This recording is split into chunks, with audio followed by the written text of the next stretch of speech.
ఏమండి, మంచి మనస్సాక్షి కలిగిన వాడు దేవుని ఎదుట మనం ఏం చేయాలి? మనము ఉపదేశ సారం ఏంటంటే, ఏమండి, మంచి మనస్సాక్షి కలిగి ఉన్నాడు పౌలు చెప్పినట్లుగా దేవుని ఎదుట మనం నడుచుకోవాలి. అదే కోవలో మనం చూస్తే ఆనోకు దేవునితో నడిచాడు, తర్వాత నోవాహు దేవునితో నడిచాడు, ఏలియా గారు దేవునితో నడిచారు. వీళ్ళందరూ దేవునితో నడిచిన వారందరూ కూడా ఎటువంటి వారయ్యా అంటే, చివరికి పౌలు గారు కూడా మంచి మనస్సాక్షి గలవాడినై నేను దేవుని ఎదుట నేనేం చేస్తున్నాను? నడుస్తున్నాను అని చెప్తున్నాడు కదా. చూడండి, ఇదే పౌలు గారు మొదటి తిమోతి రాసిన పత్రిక 1వ అధ్యాయం 18వ వచనంలో మనం చూస్తే, ఆయన నా కుమారుడు అయిన తిమోతి, నీవు విశ్వాసమును మంచి మనస్సాక్షి గలవాడువై. చూడండి, నిన్ను గురించి చూడండి, ప్రవచనము చొప్పున ఈ మంచి పోరాటము పోరాడవలెనని వాటిని బట్టి ఈ ఆజ్ఞ నీకు నేను అప్పగించుకొనుచున్నాను. దేవునికి స్తోత్రం కలుగును. ఏమంటున్నాడు? నీవు విశ్వాసమును మంచి మనస్సాక్షి గలవాడై ఉండాలి. పౌలు గారు ఎవరికి చెప్తున్నాడు? అలనాడు తిమోతికి చెప్తుంటే ఈనాడు దైవజనుడు ద్వారా మీతో చెప్తున్నాడు. తిమోతి స్థానంలో మీరున్నారు. నా కుమారుడైనటువంటి తిమోతి, నా కుమారుడైనటువంటి సురేంద్ర, నా కుమారుడైనటువంటి మహిమరాజు, అలనాడు పౌలు గారు నా కుమారుడైన తిమోతి, నువ్వు విశ్వాసమును మంచి మనస్సాక్షి కలిగిన వాడవై ఉండాలి. మంచి పోరాటం. క్రైస్తవ విశ్వాస జీవితం ఏంటంటే, మనము మంచి పోరాటము పోరాడాలి. ఇది ఆత్మీయమైన పోరాటం కదా. అందుకే దైవజనుడు అన్నాడు, పోరాటం ఇది ఆత్మీయ పోరాటం. చివరి శ్వాస వరకు ఈ పోరాటం ఆగదు. నేను ఆగిపోక సాగిపోవచ్చున్నాను. హల్లెలూయా చెప్పండి. ఏంటండి? ఆగిపోక మనం ఏం చేయాలి? సాగిపోవాలి. ఎస్, నిజమే. ఆగిపోక మనం ఏం చేయాలి? క్రీస్తులో సాగిపోయే అనుభవం. అయితే పౌలు ఇంకొక బాధకరమైన విషయం 19వ వచనంలో ఏమన్నారు? అట్టి మనస్సాక్షిని కొందరు ఏం చేశారు? త్రోసివేసి విశ్వాస విషయములో వాడబద్దలైన పోయిన వారు వలె ఏమైపోయారు? నేనంటాను, మనస్సాక్షిని త్రోసివేసిన వాడు విశ్వాస విషయంలో వాడబద్దలైపోయినట్లుగా వాడు ఏమవుతాడంటే తప్పిపోయి చెడిపోతాడు. మనస్సాక్షిని త్రోసివేస్తే వాడు బతికు అట్లాగైపోద్ది. ఈరోజు ఉపదేశ సారములో మంచి మనస్సాక్షి నుండి, 1 పవిత్ర హృదయము నుండి, 2 చెప్పాలి మంచి మనస్సాక్షి నుంచి. ఈ మంచి మనస్సాక్షి కొంతమంది ఏమయ్యారటండి? త్రోసివేశారంట. అంటే త్రోసివేయడం అంటే, ఒరే అబ్బాయి నువ్వు చేసేది తప్పు అని చెప్పినప్పుడు, నువ్వు చేసేది తప్పు, నువ్వు ఇది చేస్తున్నావు తప్పు అని చెప్పినప్పుడు నువ్వు దాన్ని ఏం చేయకూడదు? త్రోసి. నిజమండి, వెళ్తాం కొన్ని విషయాల్లో. నేనంటాను, కొన్ని విషయాల్లో మనం వెళ్ళడం వరకు అక్కడ పరిమితం. వాటిలో మనం ఏమి ఉండకూడదు? ఇన్వాల్వ్మెంట్ ఉండకూడదు. వాళ్ళ రక్త సంబంధికులు అయితే కావచ్చు.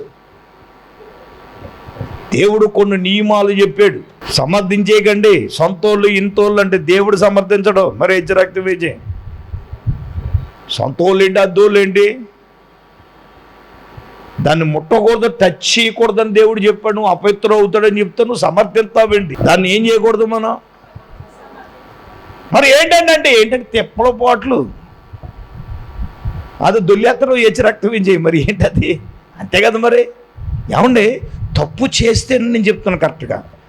నేను 96లో మా పిన్ని వాళ్ళలో గృహప్రవేశం జరిగింది. గృహప్రవేశం జరిగినప్పుడు ఏం జరిగిందంటే, గుమ్మాల దగ్గర ఏం చేస్తారు? కొబ్బరికాయ కొడతారు. అవి తీసుకెళ్ళి కూరు ఎక్కడ కలిపించారు? పచ్చట్లో కాదు, సాంబార్లో కలిపించారు. ఎందులో కలిపించారు? సాంబార్లో కలిపేశారు. పాసంకి తెలుసు, అప్పుడు పెళ్ళైన కొత్త, అది బహుశా నవంబర్ నెలలో జరిగింది, తుఫాన్ అయిన తర్వాత. నేను వేసుకున్న అప్పుడు నిజంగా ప్రాణము పోయినట్టు ఆ రోజు అక్కడే అని నేను క్లియర్గా చెప్తున్నాను. అందుకే అప్పుడు అన్యరీతిగా జరిగినటువంటి ఆ గృహప్రవేశానికి అప్పటి నుంచి నేను దాదాపుగా తిన్నాను. కారణం ఏంటంటే వీళ్ళు ఎక్కడో దుక్కుని ఏదో కలిపేస్తూ ఉంటారు, అది ప్రమాదం. తెలియకుండా జరిగిన దానికి వెళ్ళటమే తప్పు. వెళ్ళిన తర్వాత తినడం అనేది ఏదో సహజంగా. మీరు అడగవచ్చు ఏంటయ్యా అంటే, నిజమే, ఖచ్చితంగా మనస్సాక్షి చెప్పుతున్నప్పుడు దానిని నువ్వు తినకూడదంటే తినకూడదు, కకృతి పడకూడదు. అది చెప్తే నువ్వు తినకూడదు, నువ్వు వెళ్ళకూడదు, దాన్ని చెయ్యకూడదని. అబ్బే, అందుకే మనస్సాక్షిని త్రోసివేసిన వాడు విశ్వాస విషయంలో వాడబద్దలైన పోయిన వాళ్ళు ఏమవుతున్నారండి? చెడిపోతున్నారు అంటున్నాడు పౌలు. అవునండి, ఉపదేశ సారం ఏం చెప్తుందంటే మనస్సాక్షి. చెప్పదంటే అనేక పర్యాయములు నేను హెచ్చరించింది. నువ్వు దాన్ని కంట్రోల్ చేయలేదంటే తప్పిపోయావు. ఈ రోజునేంటి, మునుపండి చాలా ప్రార్థన చేసేవాడినండి, మరి ఇప్పుడు ఇది వరకు పెందలకాడిని వచ్చేవాడినండి, ఇప్పుడు పెందలకాడిని రాలేకపోతున్నానండి. కారణం ఏంటి? మునుపుడు వండి అయ్యి బాబోయ్ ఎంతో దేవునికి ఇచ్చేసేవాడు, ఇప్పుడు ఇవ్వలేకపోతున్నానండి, చేతులు రావట్లేదండి, దానికి కారణం ఏంటి? అప్పుడు చేసావు, ఇప్పుడు చేయలేకపోతున్నావు. కారణం ఏంటి? రీజన్ ఏంటంటే మన మనసాక్షిని ఒకసారి చెక్ చేసుకుంటే అర్థమైపోతుంది. చూడండి, ఇంకొక మాట జ్ఞాపకం చేస్తాను. ఎపిలకు రాసిన పత్రిక 13వ అధ్యాయం 18వ వచనంలో పౌలు అంటాడు, మా నిమిత్తము ప్రార్థన చేయండి, మేము అన్ని విషయములలో యోగ్యముగా ప్రవర్తింపగోరుచు మంచి మనస్సాక్షిని కలిగి ఉన్నామని నమ్ముకొనుచున్నాం. చూడండి, మా నిమిత్తం ప్రార్థన చేయండి. ఇక్కడ యోగ్యముగా ప్రవర్తింపగోరుచు మంచి మనస్సాక్షి కలిగి, ఓకేనా? యోగ్యముగా ప్రవర్తించి ఏం కలిగి ఉండాలండి? మంచి మనస్సాక్షి మనము కలిగి ఉండాలి. నేను ఇప్పుడు 2 విషయాలు చెప్పాను. ఒకటి, పవిత్రమైన హృదయము నుండి. 2 చెప్పండి, 2 మంచి మనస్సాక్షి. మూడవది ఏంటంటే నిష్కపటమైన విశ్వాసం. ఏంటంట? నిష్కపటమైన విశ్వాసం. ఇది చాలా ప్రాముఖ్యమైనది. బైబిల్ గ్రంథములో నిష్కపటమైన విశ్వాసము గురించి 2 చోట్లే పౌలు ప్రస్తావించాడు. అది కూడా ఈ 1 తిమోతి 1వ అధ్యాయం 5వ వచనం, 2 తిమోతి 1వ అధ్యాయం 4వ వచనం. మీ అందున్న నిష్కపటమైన విశ్వాసమును జ్ఞాపకము చేసుకుని నా పితరాచార ప్రకారము నిర్మలమైన మనస్సాక్షితో నేను సేవించుచున్న దేవుని ఎడల నేనేమై ఉన్నానో కృతజ్ఞుడనై ఉన్నాను. దేవునికి ఒకసారి స్తోత్రం చెప్పండి. నేనంటాను, నిష్కపటమైన విశ్వాసం అంటే ఏంటో చెప్పనా? నీ విశ్వాసంలో కపటం ఉండకూడదు. నిష్కపటమైన విశ్వాసం అంటే విశ్వాసం వేరు. బైబిల్లో కూడా గొప్ప విశ్వాసం అన్నారు, నిష్కపటమైన విశ్వాసం అన్నారు. అంటే విశ్వాసంలో కూడా నిష్కపటం ఉండాలండి. అంటే పౌలు చెప్పిన విషయం ఏంటంటే 2 తిమోతి 1:4 అన్నారు, నిష్కపటమైన విశ్వాసమును జ్ఞాపకము చేసుకుని. అక్కడ ఒకడు ఉన్నారు, నా పితృ ఆచారం. ఇక్కడ వేరైపోతున్నాం. ఏంటి? పితృఆచారం అండి. పితృఆచారం ఏది వదిలేమండి? ఏదో పాస్టర్ గారు ఉండగా పవిత్రంగా పరిశుద్ధంగా ఉన్నట్టు కనపడినా మళ్ళీ ఒక ఆవిడ మీ ఎదురుకుండా అన్ని మేకప్ బాగానే ఉంది, రోకల్లో సందులు ఎట్టింది. ఇంక అర్జెంటుగా ఎప్పుడైతే చూసాం మాకు పనుంది కోట ఉందని అంత ఎగిరి మళ్ళీ హల్లెలూయా. ఏంటది? పితృఆచారం అండి. మొహమాటమైనా పర్లేదు, ఉత్తికి ఆరేస్తాం మనం, దేవునికి స్తోత్రం. అసలు రాజీ పడే విషయం అసలే లేనే లేదు. పితృఆచారం ఏంటి? పితృఆచారంలోనే నిష్కపటమైన విశ్వాసము బయలుపడుతుంది. పితృఆచారం, పితృలు పెద్దలు చెప్పారు కదండి. పితృలు అంటే ఎవరండి? పెద్దలేగా. ఒక ఆవిడని అల్లాడు ఎప్పుడు ఎట్టేశాడంటే పెద్దోడు ఏజ్ రక్తవేజే. ఆ పెద్దోడు తీసుకెళ్తాడు, ప్రభు తీసుకెళ్తాడు నిన్ను పరలోకం. పెద్దల మూట సద్దన్నం మూట. సద్దన్నం తిని బ్యాచి ఎక్కడుంది? ఏజ్ రక్తవేజే.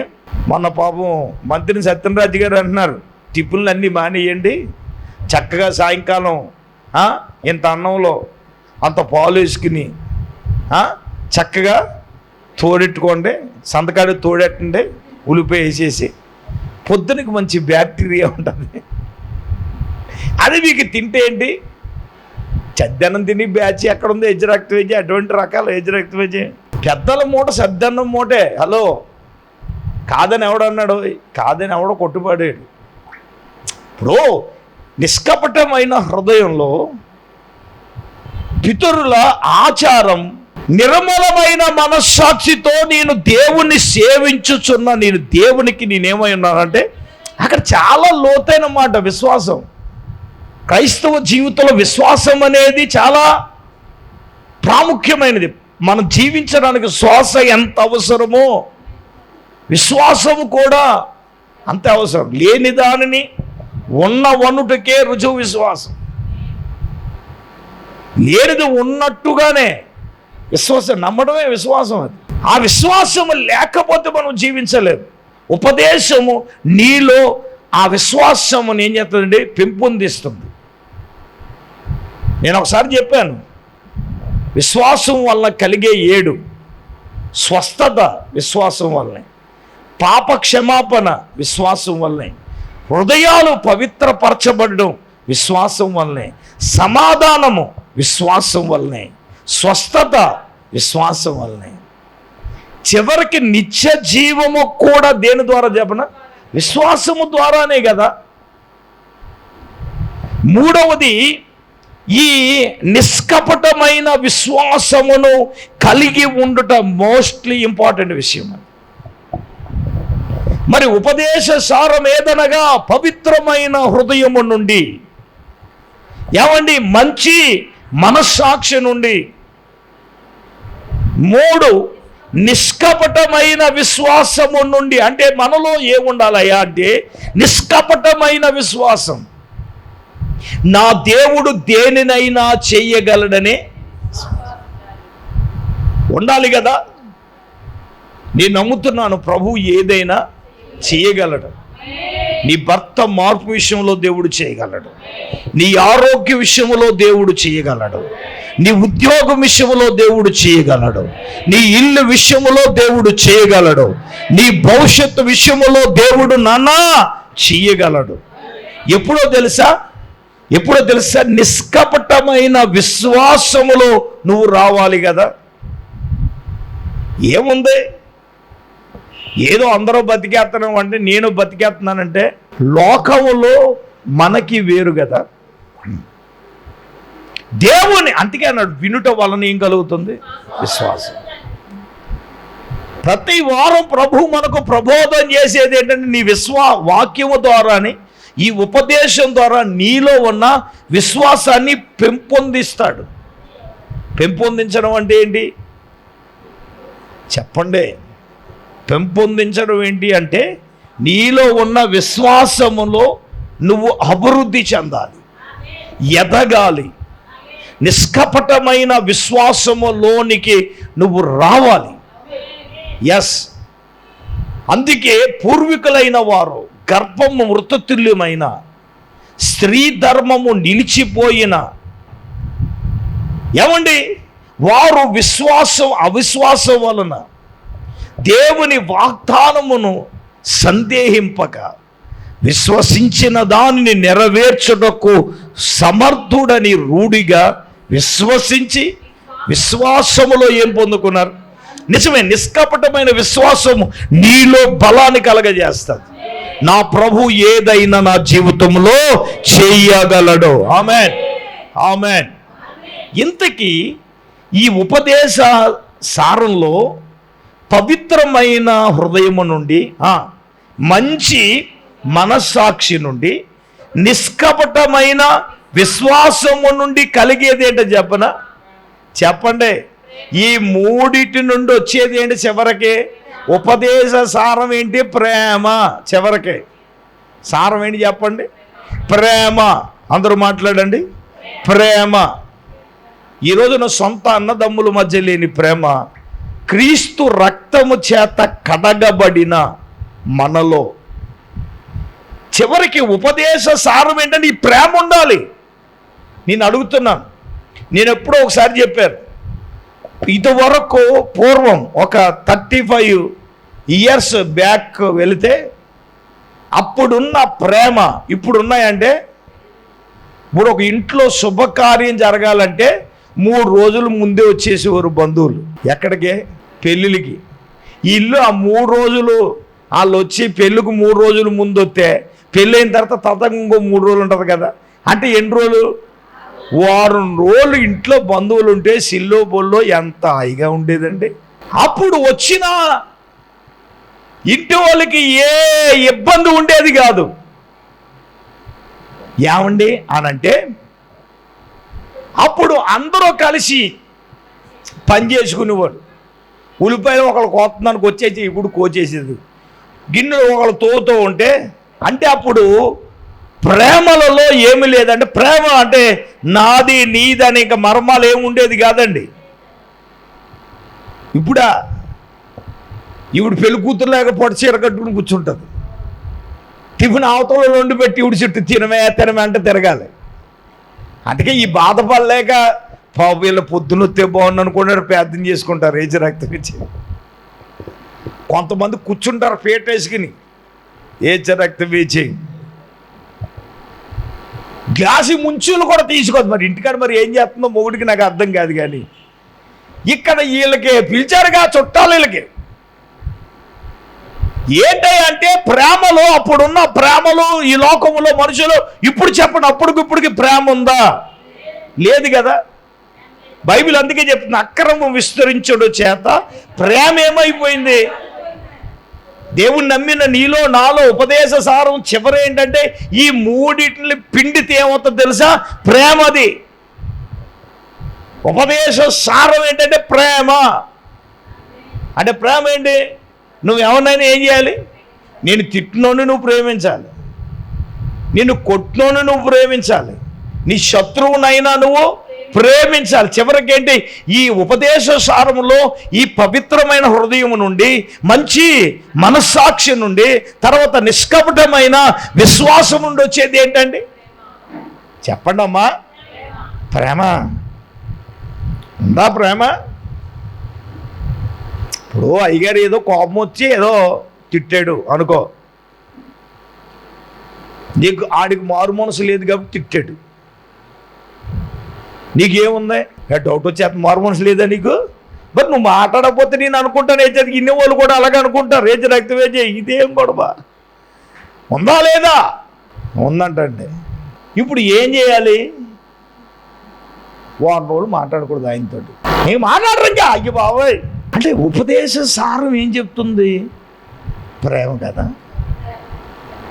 అంటే నేనేమంటానంటే, నాకు తెలీదు, ప్రభు చెప్పిన మాట ఏంటంటే, ఈ ఉపదేశ సారంలో ఈ మూడిటి నుండి వచ్చింది ఏంటంటే తెలుసా? ప్రేమ. అది ఎవరు చేసి చూపించారంటే యేసయ్య మన జీవితంలో చేసి చూపించారు కదా. చెప్పండి, చూపించాడం లేదా? మనము దేవునిని ప్రేమించటం కాదు, ఆయనే మనలను ప్రేమించి మన కొరకు తన కుమారుణ్ణి పంపించాడు కదా. అదే యోహాను అంటాడు, మన పాపముల కొరకు కుమారుని పంపించాడు కదా, ప్రాయశ్చిత్తం. ఇందులోనే ఏముందంటే ప్రేమ ఉందన్నాడు. కదా. ఉపదేశ సారం ఏంటంటే ప్రేమ ఉండాలి. సహోదరు మధ్యలో ఏముండాలి? ప్రేమ ఉండాలి. కష్టములో, బాధలో, ఇబ్బందుల్లో నిజమండి చెలించిపోయి క్రైస్తవ ప్రేమను మనం చూపిస్తే ఒకవేళ నీకు అది నష్టమే చేయొచ్చు. నువ్వు నమ్మి ఇచ్చినా నిన్ను మోసం చేయొచ్చు, కానీ ఆడు నిన్ను మోసం చేయొచ్చు, కానీ ప్రేమ మాత్రం నిన్ను ప్రేమించి నువ్వు మోసపోవచ్చు, ఇచ్చి మోసపోవచ్చు, చేసి మోసపోవచ్చు. కానీ దేవుని దగ్గర నువ్వు నిలబడి మేకలు కాదు గొర్రెల గుంపులో దేవుడు నిన్ను ఏం చేస్తాడో పెడతాడు. ఎందుకు? నేను నీ ఎడల ఏ ప్రేమను చూపించావో నువ్వు వాడి మీద ప్రేమను చూపించి, వాడు ఆకలి కొంటే వాడికి అన్నం పెట్టావు, దాహం కొంటే నీళ్ళు ఇచ్చావు. ఏమండి? వస్త్రహీనుడై ఉంటే నువ్వేమిచ్చావు? వస్త్రం ఇచ్చావు. నువ్వు వాడికి చేస్తే నాకు చేసినట్టు. వాడికి చేస్తే నాకు చేసినట్లే. మరి ఏంటయ్యా అంటే ఎస్, అక్కడ ఏం కనపడుతుందంటే వాడి తండ్రి అంటే యేసయ్య మనకు ఏ ప్రేమ చూపించాడో మనము అదే ప్రేమను చూపించగలుగుతున్నామా? నువ్వు ఒక అన్యుని పురుగులా చూస్తావు కదా. చెప్పండి, పురుగులో చూస్తాడు ఎప్పుడు మారుతాడో? క్రైస్తవ ప్రేమ చూపించాలి కదా. ఎలాగా? ఆడు తిట్టినా సరే నువ్వేం మాట్లాడకుండా ఉండు. మరి పాడతావు, నోరు తెరువలేదా ఏ ప్రేమ, బదులు పలుకలేదా ఏ ప్రేమ. మరి నువ్వు నోరు తెరుతున్నావు, ప్రేమ ఏమైంది? బదులు పలికినప్పుడు ఏమైంది? మరి పాటలు పాడేయటం కాదమ్మా, దాని ఆంతర్యం ఏంటి? ఉపదేశ సారం ఏంటి? 1 పవిత్రమైన హృదయము నుండి, 2 మంచి మనస్సాక్షి నుండి, 3 నిష్కపటమైన విశ్వాసము నుండి కలిగే ప్రేమే ఉపదేశానుసారం. అది క్రైస్తవులలో, దేవుని బిడ్డల్లో ప్రతి ఒక్క వ్యక్తిలో కూడా కలిగి ఉండవలసింది. అది అర్థమవుతుందండి. చివరికి ఏంటి చెప్పనా, ఈ 3 నుండి వచ్చి ఉపదేశానుసారం అంటే చివరికి ఈ 3 = చివరిని ఏంటి తెలుసా? కలిగి ప్రేమే. ప్రేమ లేకపోతే ఎంత ఉపదేశం ఉంటే ప్రయోజనం ఏంటి? అందరూ మోకరించండి.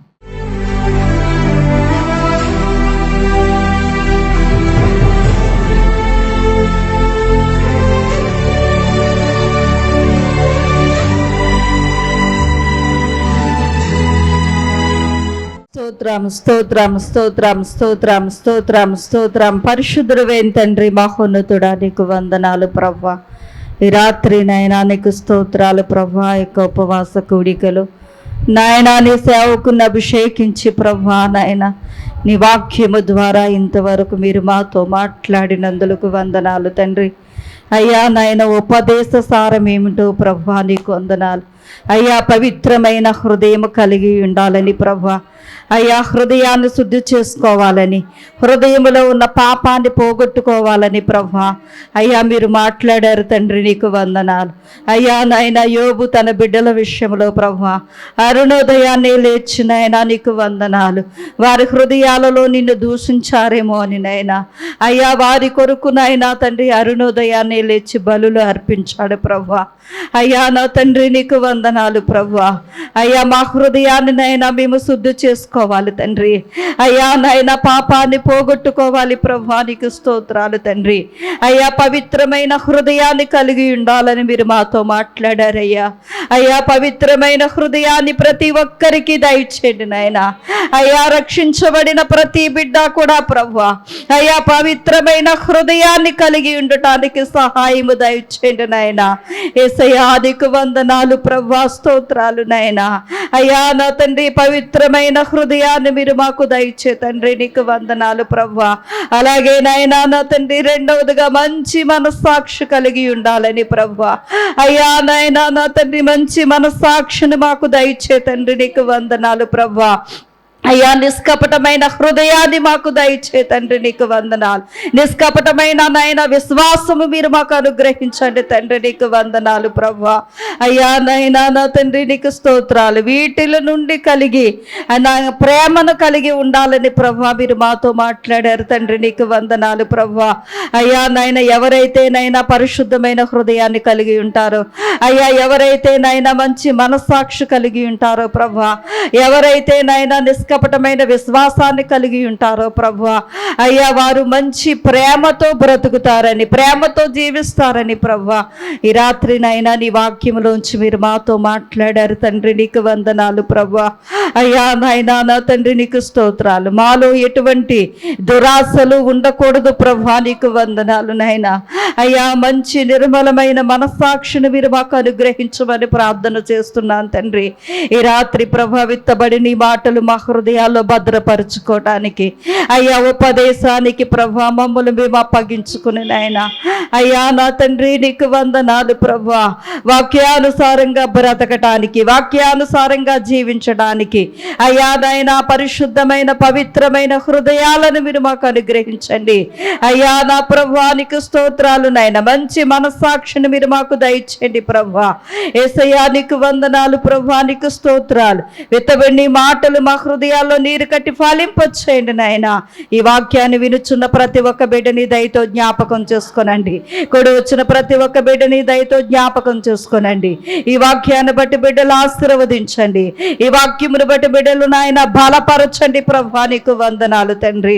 అయ్యా ప్రతి ఒక్క బిడ్డని దీవించి మీరే మహిమ పొందమని యేసయ్య పరిశుద్ధ నామములో ప్రార్థన చేసి అడిగి వేడుకొనుచున్నామా పరమ తండ్రి, ఆమేన్. మన పరమ తండ్రి అయిన దేవుని ప్రేమ, మన ప్రభువును రక్షకుడైన యేసుక్రీస్తు ప్రభుల వారి యొక్క దివ్యమైన కృప, పరిశుద్ధాత్మ దేవుని కన్యుని సహవాసము ప్రభు బిడ్డలారా ఇక్కడ కుండలకు సదాకాలము తోడైనను గాక. ఆమేన్.